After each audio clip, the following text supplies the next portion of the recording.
எல்லாருமே வந்து நியூஸ்ல எல்லாருமே பார்த்துட்டு இருக்கீங்க. ஒவ்வொரு மாவட்டத்துல ஒவ்வொரு இடத்துல வந்து நீங்க பாத்தீங்கன்னா பெண்களுக்கு வந்து பாதுகாப்பு இல்லாம பாலியல் குற்ற செயல்கள் நடந்துட்டு இருக்கு. அதுக்கு வந்து ஒரு தீவிர நடவடிக்கை வந்து அரசு வந்து எடுக்காம இருக்கிறதுல வந்து ரொம்ப ஒரு சோகமான ஒரு நிகழ்வு. ஒரு ஒரு என்ன சொல்றது, ஒரு பலவீனமான ஒரு நிலைக்கு வந்து பெண்களை வந்து தள்ளப்படுறாங்களோ அப்படின்ற ஒரு பயமும் உருவாக்குது அப்படின்றதுதான். ஒரு பள்ளிக்கு கூட வந்து தைரியமாக செல்லக்கூடிய மாணவிகள் வந்து ரொம்ப தாய்மார்கள் எல்லாருமே ரொம்ப கஷ்டப்படுறாங்க, பயப்படுறாங்க. அந்த பயம் இருக்கக்கூடாது. அந்த பயம் போக்குற அளவுக்கு ஒரு நடவடிக்கை வந்து ஒரு ஒரு கடும் நடவடிக்கை வந்து குற்றவாளிகள் மேல எடுக்கப்படுவதில்லை.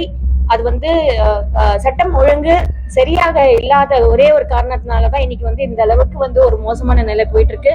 அது கண்டிப்பாக இந்த திமுக அரசு வந்து பெண்களை வந்து முழுக்க முழுக்க வஞ்சிக்கும் அரசாக நான் வந்து பாக்குறேன் அப்படின்றதுதான் நான் சொல்றேன். இதே வந்து புரட்சி தலைவி அம்மா இருக்கும்போது நீங்க பாத்தீங்கன்னா இந்த மாதிரி குற்ற செயல் நடந்துச்சுன்னா இமீடியட்டா அவங்களுக்கு ஆக்ஷன் நடக்கும். அதே மாதிரி ஒரு போலீஸ் அதிகாரியோ எந்த அரசு அதிகாரியோ மிஸ்டேக் பண்ணி இருந்தாங்கன்னா அது வந்து இமீடியட்டா அவங்களுக்கு வந்து இமீடியட்டா டிஸ்மிஸ் பண்ணி அவங்களை சஸ்பெண்ட் பண்ணி விட்டு அவங்கள வந்து தூக்கிடுவாங்க. அந்த பொசிஷன்லயே இருக்க மாட்டாங்க. ஆனா இன்னைக்கு வந்து அந்த நம்மளோட முதல்வர் வந்து இப்ப அதுக்கான ஒரு விஷயமே எடுக்க மாட்டேங்கிறாங்க, நடவடிக்கை எடுக்க மாட்டேங்கிறாங்க. ஆனா அந்த போலீஸ்க்கு வந்து ப்ரமோஷன் தான் கிடைக்குது அப்படின்றத நான் வந்து பாக்குறேன். இல்லைன்னா இடமாற்றம் பண்றாங்க.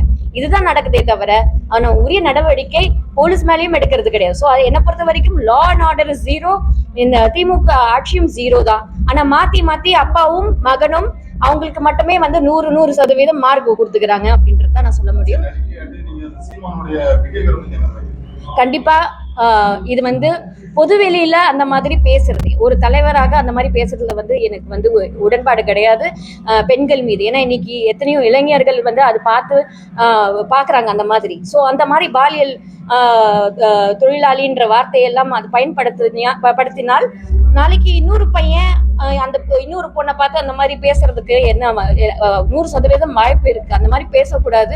இதெல்லாம் கூட நீங்க வந்து இது not only on that person mistake. ஏன்னா நீங்க வந்து இது கூட நீங்க வந்து ஒளிபரப்ப கூடாது அப்படின்றத எது ஃபில்டர் பண்ணணுமோ பிரஸுக்கும் நான் இது வந்து நான் வேண்டு கேட்கிறேன். ஏன்னா எது வந்து போடணும் எது போடக்கூடாதுன்றது பிரஸ் வந்து ஃபில்டர் பண்ணணும்.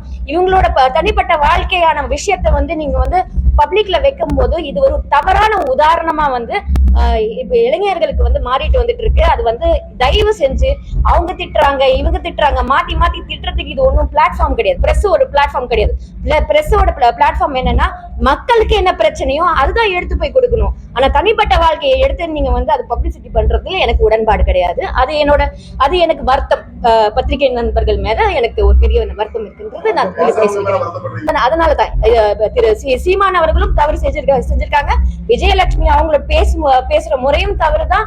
நீங்க பத்திரிகை நண்பர்களும் அது வெளியிடுறதும் தவறுதான் அப்படின்றது நான் சொல்றேன். ஹிந்தி கத்துக்கணும் அப்படின்றது வந்து கட்டாயப்படுத்தக்கூடாது. அந்த பாலிசியா நீங்க வந்து திணிச்சாச்சுன்னா வச்சுக்கோங்களேன்.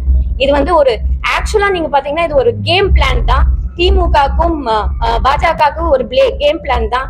திசை திருப்பறதுக்கு என்ன பேச முடியுமோ அது பேசுறாங்க. கண்டிப்பாக அனைத்து இந்திய அண்ணா திராவிட முன்னேற்ற கழகம் வந்து இந்திய எதிர்ப்புக்கு வந்து எப்பவுமே அவங்க வந்து குரல் கொடுத்திருக்காங்க. டூ லாங்குவேஜ் பாலிசி தான் அப்படின்றது அனைத்து இந்திய அண்ணா திராவிட முன்னேற்ற கழகம் எப்பவுமே அந்த ஸ்டாண்ட் தான் எடுத்திருக்கு. ஆனா இப்போ வந்து பாஜகவும் திமுகவும் புதுசா ஏதோ சண்டை போடுறாங்க. ஆனா MOU சைன் பண்ணிருக்காங்க. இது என்னன்னே தெரியல.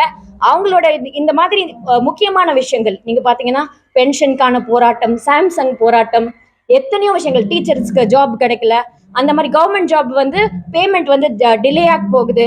அதனால ஒரே நாள்ல வந்து எத்தனையோ பேர் வந்து வேலைக்கே போகாம இருந்தாங்க. அந்த மாதிரி போராட்டங்கள்லாம் நடந்தது. அதை பத்தி எதுவுமே வெளியில வரல.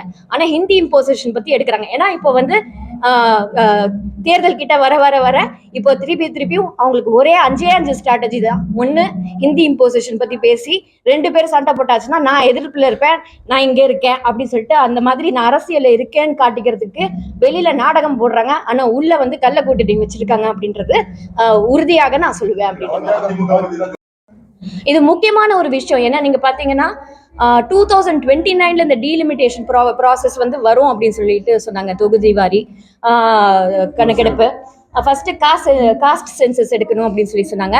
அதுக்கப்புறம் தான் தொகுதி வாரி இது பிரிக்கிறது வந்து பண்ணணும் அப்படின்னு சொல்லி சொன்னாங்க. அதே மாதிரி நீங்க பாத்தீங்கன்னா அதுக்கப்புறம் தான் பெண்களோட இடஒதுக்கீடு வந்து 29ல வந்து ப்ராசஸ் வந்து அது இது பண்ணுவாங்க, அமல்படுத்துவாங்க அப்படின்னு சொன்னாங்க. ஆனா 26லயே வந்து இந்த ப்ராசஸ் ஆரம்பிக்க போகிறதா அவங்க வந்து தெரிவிச்சிருக்காங்க. அப்போ 2024 எலெக்ஷன் பாராளுமன்ற எலெக்ஷன் போதே வந்து இந்த மாதிரி அனௌன்ஸ்மெண்ட் கொடுத்தனாலதான் இன்னைக்கு இந்த அளவுக்கு கன்ஃபியூஷன் வந்திருக்கு. கண்டிப்பாக தமிழ்நாட்டுக்கு இடங்கள் குறைச்சு இல்லைன்னா குறைக்காம வட மாநிலத்துல உத்தரப்பிரதேஷ்கோ இல்ல மத்திய பிரதேஷ்கோ அதிக தொகுதிகள் கொடுத்துட்டாச்சுன்னா அது வந்து நியாயமே கிடையாது. இது பாஜகவோட சூழ்ச்சி தந்திரம் அப்படின்னு தான் நான் சொல்லுவேன். கண்டிப்பா இது தமிழ்நாடு எல்லா கட்சியுமே இதுக்கு வந்து எதிர்த்து குரல் கொடுத்திருக்காங்க. ஆனா இங்கேயும் பாத்தீங்கன்னா இந்த அண்ணாமலைன்ற ஒருத்தர் என்னன்னா எப்படியெல்லாம் தமிழ்நாட்டுக்கு எதிராக பாலிடிக்ஸ் பண்ண முடியுமோ அது பண்ணிக்கிட்டு இருக்காங்க. அவரை தயவு செஞ்சு நீங்க ஊக்க வைக்காதீங்க. இந்த பாரதிய ஜனதா பார்ட்டி எதுக்கு இங்க தமிழ்நாட்டுல இருக்குன்னே தெரியல. தமிழோட உணர்வும் கிடையாது. அங்கிருந்து இங்க வந்து ஒரு நாள் வந்து இருந்துட்டு நான் வந்து தமிழ் நான் வளர்க்க போறேன் அப்படின்னு சொல்லிட்டு சொல்றாங்க. அதெல்லாம் அவங்களுக்கு எல்லாம் நம்மளுக்கு தமிழ்நாடோட மண்ணோட வலியும் தெரியாது, தமிழ்நாடு மண்ணோட உரிமையை பத்தியும் அவங்களுக்கு தெரியாது. அப்பப்போ சும்மா அந்த சென்டிமெண்ட்டை வந்து சும்மா வந்து பாத்துட்டு போறாங்க. அதுக்கப்புறம் வந்து மறந்துடுறாங்க. அங்கிருந்து வேற ஏதோ இன்ஸ்ட்ரக்ஷன் கொடுக்குறாங்க, இங்க வந்து அண்ணாமலை பண்றாரு. இதெல்லாம் வந்து இது நிலைச்சு நிக்காது. கண்டிப்பா பாரதிய ஜனதா பார்ட்டி இந்த மாதிரி தமிழ்நாட்டுக்கு எதிராக சில விஷயங்கள் செஞ்சுட்டு வந்துட்டு இருக்காங்க. டங்ஸ்டன் விஷயத்துல இருந்தும் பல விஷயங்கள் வந்து அவங்க பண்ணிட்டு வந்திருக்காங்க. இது வரைக்கும் எய்ம்ஸோ எதுவுமே வந்து கொடுக்கல. ஸோ இந்த மாதிரி விஷயங்களை நம்ம தமிழ்நாட்டுக்கு நிதியும் கொடுக்கறது கிடையாது. ஸோ இந்த மாதிரி இருக்கும்போது கண்டிப்பா பாஜகவுக்கு தமிழ்நாடோட உணர்வு தெரியாத ஒரு கட்சியா தான் நான் பாக்குறேன். அவர் ஏங்கிக்கிட்டு இருக்காருன்னு நினைக்கிறேன். என்ன வந்து அவர் தான் தவத்துல இருக்காரு. என்னை வந்து பாரதிய ஜனதா பார்ட்டி வந்து என்னோட பதவியை பறிச்சிடுமோ அப்படின்ற ஒரு பயத்துல இருக்காரு. அதனால கண்டபடி ஒளறிக்கிட்டு இருக்காருன்னு தான் நான் சொல்றேன். அவர் அந்த பயத்துலதான் பேசிக்கிட்டு இருக்காரு. அதுக்காக வாய்க்கு வந்தது அனைத்து இந்திய அண்ணா திராவிட முன்னேற்ற கழகத்துல என்னென்னலாம் பேச முடியுமோ அதெல்லாம் பண்ணிட்டு இருக்காங்க. ஆனா டைரக்டா சொல்றதுக்கு அவருக்கு வந்து தைரியம் இல்ல. ஆனா இன்டைரக்டா சொல்றதா நினைக்கிறாரு. இதெல்லாம் வந்து லூஸ் டாக் தான். அது வந்து நம்ம யாரும் வந்து பெருசா பொருட்டுப்பட தேவையில்லை அப்படின்ட்டு.